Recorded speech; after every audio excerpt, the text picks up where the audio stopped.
জলপাইগুড়ি শহরে হকারদের ওপর পুলিশি হামলার বিরুদ্ধে এবং গ্রেপ্তার হওয়া হকারদের নিঃশর্ত মুক্তির দাবিতে রবিবার সন্ধ্যায় কোতোয়ালি থানার সামনে বিক্ষোভ বামপন্থী ছাত্র, যুব, মহিলা ও শ্রমিক সংগঠনের সদস্যদের।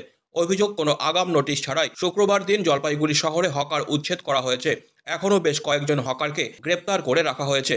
অবিলম্বে তাদের মুক্তির দাবিতে থানার সামনে বিক্ষোভ দেখান তারা।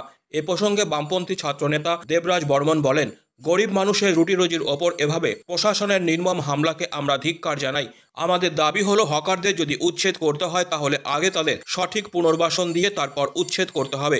পুনর্বাসন ছাড়া কোনো উচ্ছেদ চলবে না এবং অবিলম্বে যারা গ্রেপ্তার হয়ে আছেন তাদের মুক্তি দিতে হবে।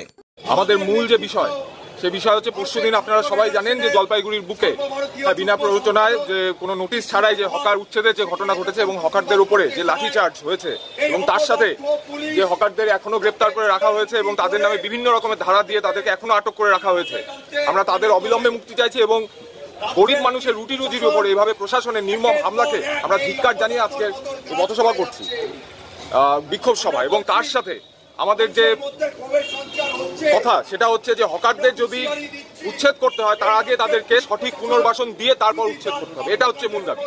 পুনর্বাসন ছাড়া কোনো উচ্ছেদ চলবে না, আর অবিলম্বে যারা গ্রেপ্তার হয়ে আছে তাদেরকে মুক্তি দিতে হবে। Disclaimer. This channel may not promote any violent, harmful or legal activities. All content provided by this channel is meant for an educational purpose only.